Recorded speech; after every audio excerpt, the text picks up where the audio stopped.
and for standing in the gap to help with respect to the logistics, to help with respect to finances, and we cannot thank him enough. I like to especially note the very gracious calls that we received, the visits that we received from the Deputy President, the visits that we received from CS Owalo, and so many others in this current administration. I also like to personally thank Mr. Raymond Omolo for coordinating all the logistics in Yala game.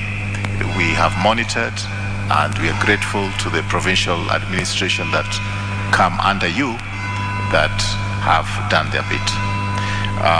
By the same token, I like to be able to acknowledge very, very generous support that was extended to us by the fourth president, President Uhuru Kenyatta. He took a personal interest. He actually did come to the residence of the Magohas, and he made substantial financial contributions towards this funeral. I also like to acknowledge the fact that our former cabinet colleagues and present members of the cabinet made financial contributions towards this funeral, and we really don't take it for granted.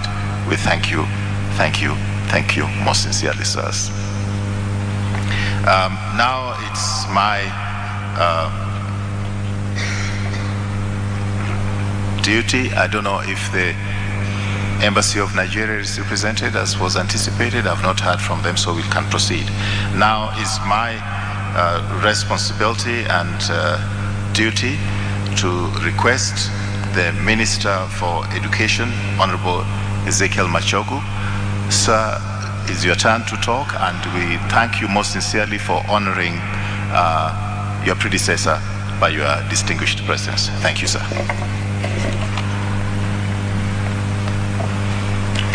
Thank you very much, MC, Your Grace, the Archbishop, the family, Dr. Barbara and Michael Magoha, and all of us. Before I make my statement, I want to acknowledge my colleagues who are here. We have the CS National Treasury, Professor Juguna Ndungu, please stand.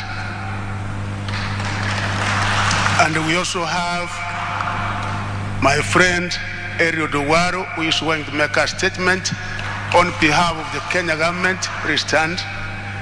We have several permanent secretaries with us here, and I want to request in a second Brother Moro to come and introduce the principal secretaries who are here in 1 minute before I proceed.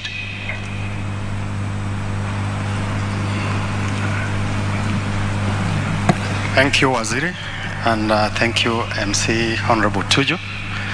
To the family of Professor Dr. Barbara and Dr. Michael and the extended family, first of all, receive my sincere condolences and best wishes as you go through the last journey of Professor.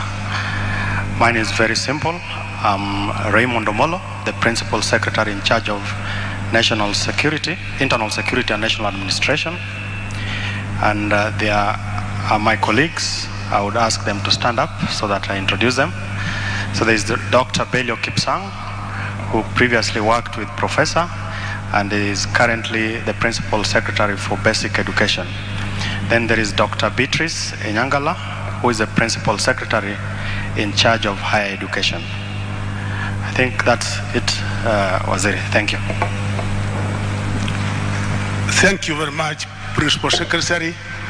Before I make my statement on behalf